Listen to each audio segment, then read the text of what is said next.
Arsenal 2, Leicester City 0, one of the most important results for Arteta and Arsenal in the title race this season, bar none. A really, really impressive result. Not the best performance. It literally doesn't matter at this point. There are some massive, massive things we've learned from the game that I'm going to break down in the video. And obviously, big goals from Moreno. Absolutely huge. It's the first time he scored 2 goals in a game for 9 years. You have to give Arteta massive, massive credit. And he puts massive, massive pressure on Liverpool. Now, Liverpool have got Wolves. We all think that's going to be a 3-pointer, obviously. But what if they drew to Aston Villa away? What if they drew or lost to Manchester City away next week? Which is possible. That is possible based on even Liverpool's last couple of results. The Plymouth result, the Everton result. You never know. Liverpool are stretched. They're in multiple competitions. And ultimately, Arsenal are doing all they can, which was they had to win this game. They had to win this game. They had to find a solution to the Kai Havertz injury. They had to find a solution, more of a solution to what happened to Saka obviously a few weeks ago. And we've seen that in Ethan Nwaneri today, which might be his best performance in an Arsenal shirt. I know it's against Leicester City versus a goal versus Man City or in the Champions League against Girona, but so impressed with Ethan Nwaneri. We're talking a generational talent, the likes of which I've not seen in many, many years of that age. You know, you can give me 21-year-olds doing stuff that Ethan Nwaneri's doing, 20-year-olds, 17, the ball from Moreno, absolutely outrageous. It's a world-class kind of level of technical brilliance. It is, at that age, that makes him generational. It does. We're going to break down all the goals. If you're new to the channel, make sure you subscribe as well.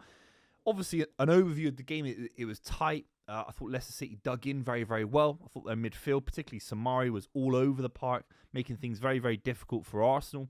So you have to give Ruud van Nistelrooy credit for 80% of the game, and then they capitulated. This is a Leicester City side that have lost 5 games at home in a row without scoring, which is awful. I mean, it's really, really bad. They haven't got any quality going forward and they can't damage sides, and all they can do is sit there and hope that Arsenal didn't score, and they did a very good job of that up to the 80th minute. I mean, Ethan Nwaneri hit the post, but ultimately it was all down to Arsenal. If Arsenal turn it on, they can do this to anyone in the league. They can get great balls into the box, they can hit you on with great counter-attacking goals like the second goal in particular, but the starting 11 for Arteta will be a big lesson for him. You can't play Trossard down the middle. He hasn't got the physicality. At points, I think he makes the wrong decisions on the ball as well. He's not sure whether to run in the space behind. He's not sure whether to come deep. He's not sure whether to float to the left and try and cut in on his right foot. He isn't a centre forward. He hasn't got in my opinion, he hasn't got the intelligence for it. I think he's a very good left winger, cutting in, doing things instinctively. We saw that from the second goal. We're going to break that down in a minute. But and then we saw Sterling down the middle at points, and Sterling off the left.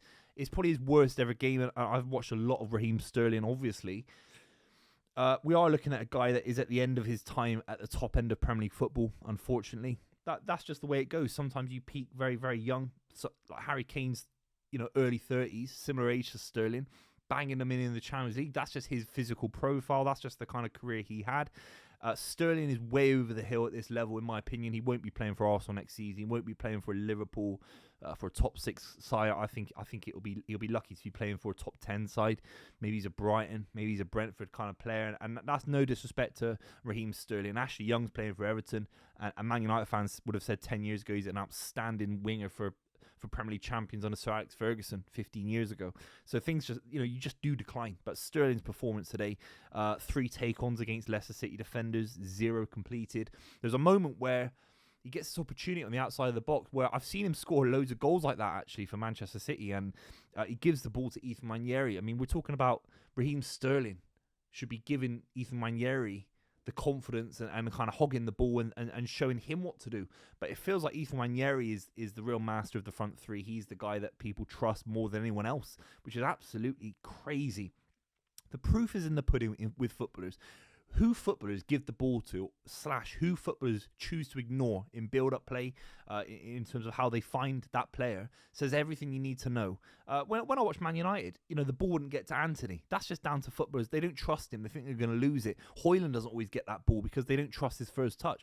And that's not to slag off Man United. I'm just saying, Sterling giving the ball to Ethan Nwaneri on the edge of the box and letting him have an effort says everything you need to know about what these footballers think on an intrinsic level about Ethan Nwaneri. But also it says a lot about Raheem Sterling, because Raheem Sterling's got no confidence, and it might be his worst ever Premier League performance since being a kid at Liverpool. It's right up there. I mean, it just didn't work. I thought he got smothered out of the game.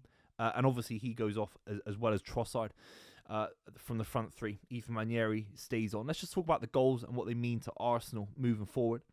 The first goal, I mean, it's absolutely outrageous. It's a Salah-like ball from Ethan Nwaneri. The amount of goals and assists he's getting at such a tender age is ridiculous. Direct involvement for Arsenal Football Club at his age. It's absolutely it's outstanding stuff. It really is. And it's not just a ball into the box. It's like a really well-weighted, well-timed ball into the box.